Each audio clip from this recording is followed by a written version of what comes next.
కోనసీమ జిల్లా collector Himanshu Shukla media సమావేశం నిర్వహించారు. ఒకే ఆఫీసులో పనిచేసే వాళ్ళకి ఒకే పోలింగ్ పరిధిలో డ్యూటీ పడుతుందని చెప్పారు.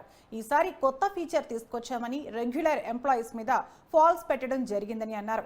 జిల్లాలో 500 మందికి పైగా ఉద్యోగులను అబ్జర్వర్లుగా నియమించామని చెప్పారు. 2 రోజుల్లో ట్రైనింగ్ ఇస్తామని కలెక్టర్ చెప్పారు.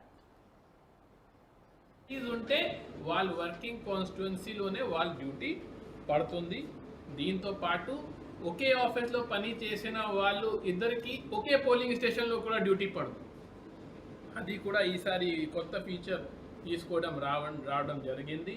దీంట్లో కూడా మ్యాక్సిమం మేము గవర్నమెంట్ ఎంప్లాయీస్ మీద రెగ్యులర్ ఎంప్లాయీస్ మీదనే ఫోకస్ చేయడం జరిగింది.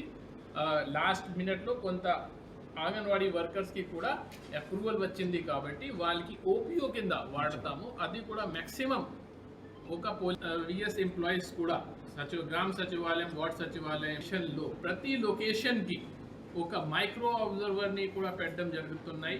సో జిల్లాలో ఆల్మోస్ట్ 500+ మైక్రో అబ్జర్వర్స్, మామూలుగా వాళ్ళు bank employees, LIC employee, postal employees మరియు ఓఎన్జీసీ ఎంప్లాయీస్ ఉన్నారు.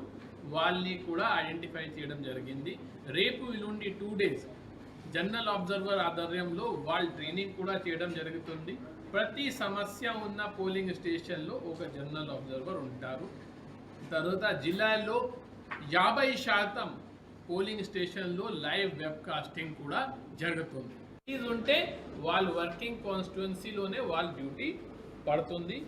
దీంతో పాటు ఒకే ఆఫీస్లో పని చేసిన వాళ్ళు ఇద్దరికి ఒకే పోలింగ్ స్టేషన్లో కూడా డ్యూటీ పడుతుంది. అది కూడా ఈసారి కొత్త ఫీచర్ తీసుకోవడం రావడం జరిగింది. దీంట్లో కూడా మ్యాక్సిమం మేము గవర్నమెంట్ ఎంప్లాయీస్ మీద రెగ్యులర్ ఎంప్లాయీస్ మీదనే ఫోకస్ చేయడం జరిగింది. లాస్ట్ మినిట్లో కొంత అంగన్వాడీ వర్కర్స్కి కూడా అప్రూవల్ వచ్చింది కాబట్టి వాళ్ళకి ఓపీఓ కింద వాడతాము. అది కూడా మ్యాక్సిమం ఒక విఎస్ ఎంప్లాయీస్ కూడా గ్రామ సచివాలయం, వార్డ్ సచివాలయంలో ప్రతి లొకేషన్కి ఒక మైక్రో అబ్జర్వర్ని కూడా పెట్టడం జరుగుతున్నాయి. సో జిల్లాలో ఆల్మోస్ట్ 500+ మైక్రో అబ్జర్వర్స్, మామూలుగా వాళ్ళు bank employees, LIC employee, postal employees మరియు ఓఎన్జీసీ ఎంప్లాయీస్ ఉన్నారు. వాళ్ళని కూడా ఐడెంటిఫై చేయడం జరిగింది. రేపు నుండి 2 days జనరల్ అబ్జర్వర్ ఆధ్వర్యంలో